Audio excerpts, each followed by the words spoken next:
የክርስቶስ ዳግም ምጽአት መቃረብን የሚያሳዩ ምልክቶች። የማቴዎስ ወንጌል ምዕራፍ 24 ከቁጥር 1 ጀምሮ። ኢየሱስም ከመቅደስ ወጥቶ ሄደ፣ ደቀ መዛሙርቱም የመቅደሱን ግንቦች ሊያሳዩት ቀረቡ። እርሱ ግን መልሶ ይህን ሁሉ ታያላችሁን?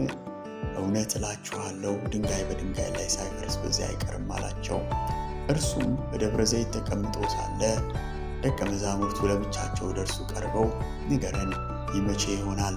የመምጣትህና የዓለም መጨረሻ ምልክቱስ ምንድን ነው? አሉት። ኢየሱስም መልሶ እንዲህ አላቸው፣ ማንም እንዳያስታችሁ ተጠንቀቁ። ብዙዎች እኔ ክርስቶስ ነኝ እያሉ በስሜ ይመጣሉና ብዙዎችንም ያስታሉ። የጦርንም ወሬ ትሰሙ ዘንድ አላችሁ። ይህ ሊሆን ግድ ነውና ተጠበቁ፣ አትደንግጡ። ዳሩ ግን መጨረሻው ገና ነው።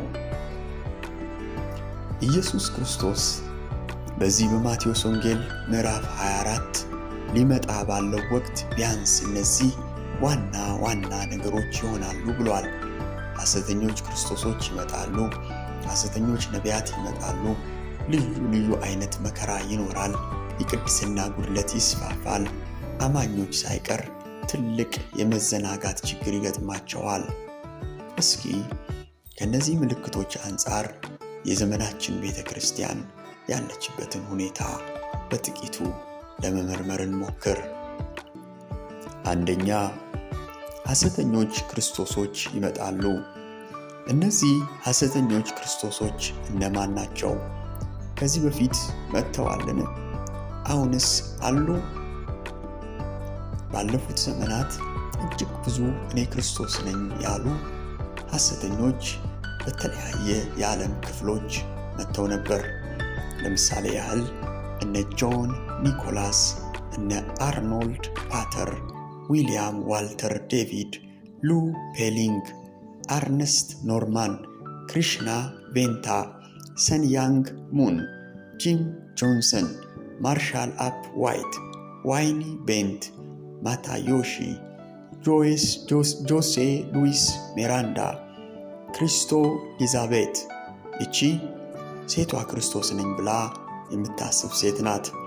አለን ጃን ሚለር፣ ኢርኒ ክሪስቶ። እንዲሁም ኬንያ ውስጥ በቅርቡ ማውሊሙ የተባለ ሰው እኔ ክርስቶስ ነኝ ብሎ መምጣቱ የቅርብ ጊዜ ክስተት ነው። ያ ብቻ ሳይሆን በወንጌላውያን አማኞች መካከል ሾልኮ የገባ እኛ አማልክት ነን፣ እኛ እንደ ክርስቶስ ነን፣ እኛ ክርስቶሶች ነን የሚል ትምህርት አለ። ከሁሉ በላይ ሰፊውን ሕዝብ የጠቀለለው የእስልምና ሃይማኖት መስራች የሆነው ነቢዩ መሐመድ በእምነቱ ተከታዮች ዘንድ እንደ ክርስቶስ ብቻ ሳይሆን ከክርስቶስ በላይ እንደሆነ ተደርጎ የሚወሰድበት ሁኔታና አመለካከት ነው። ስለዚህ ይህ ሐሰተኞች ክርስቶሶች ይመጣሉ የሚለው ትንቢታዊ ንግግር ተፈጽሟል ለማለት እንችላለን። ሁለተኛ፣ ሐሰተኞች ነቢያት ይመጣሉ። ሐሰተኞች ነቢያት መጥተዋልን? ምንም እንኳን ቁጥር ስፍር የሌላቸው ሐሰተኞች ነቢያት የመጡበትና የሞሉበትም ዘመን ላይ የምንገኝ ቢሆንም እጅግ የሚያሳዝነው ነገር በዚያው ልክ ከጊዜ ወደ ጊዜ አማኞች የሆነ አይነት አዚም ውስጥ እየገቡና በሐሰተኞች እየተወሰዱ የመምጣታቸው ነገር እየጨመረ የሚሄዱ ጉዳይ ነው። እንዲያውም አንዳንድ ሰዎች ሐሰተኞች ነቢያቶችና አገልጋዮች ያሉ እንኳን አይመስላቸውም። በዚህ ዘመን ሐሰተኛ ነቢያትን ከሚቃወሙ ሰዎች ይልቅ ሐሰተኞቹ ለምን ተነኩብኝ የሚሉ አማኞች ቁጥር እጅግ ይበልጣል። እና ይሄ ነገር እንዴት ነው? ሁለተኛ ተሰሎንቄ ምዕራፍ 2 ላይ ይድኑ ዘንድ የእውነትን ፍቅር ስላልተቀበሉ ለሚጠፉ የእርሱ መምጣት በተአምራት ሁሉና በምልክቶች በሐሰተኞችም ድንቆች በአመፅም መታለል ሁሉ እንደ ሰይጣን አሰራር ነው። ስለዚህ ምክንያት በእውነት ያላመኑ ነገር ግን በአመፅ ደስ ያላቸው የነበሩ ሁሉ ፍርድን እንዲቀበሉ ሐሰትን ያምኑ ዘንድ እግዚአብሔር የስህተትን አሰራር ይልክባቸዋል ተብሎ የተጻፈው በእኛ ላይ የተፈጸመ ነው እንዴ ያስብላል። ምን ለማለት ፈልጌ ነው? እጅግ ብዙ ሐሰተኞች ነቢያትና አገልጋዮች በዚህ ዘመን መኖራቸው ግልጽ ነው።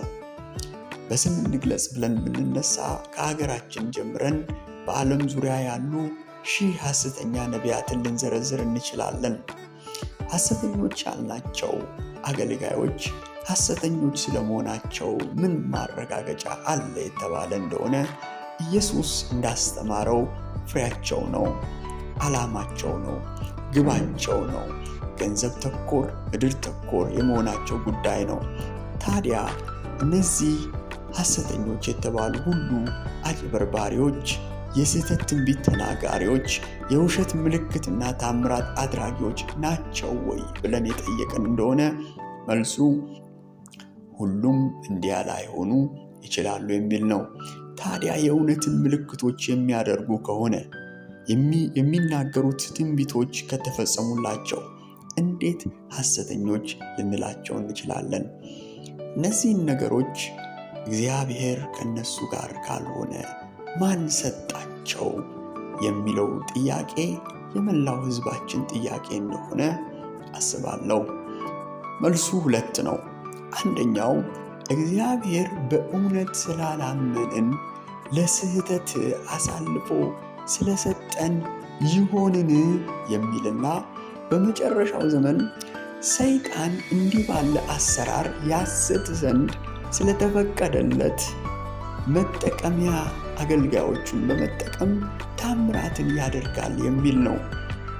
ሐሰተኞች ክርስቶሶችና ሐሰተኞች ነቢያቶች ይነሳሉና ቢቻላቸውስ የተመረጡትን እንኳን እስኪያስቱ ድረስ ታላላቅ ምልክትና ድንቅ ያሳያሉ በማለት ጌታ ቀድሞ እንዳስጠነቀቀም አንዘንጋ።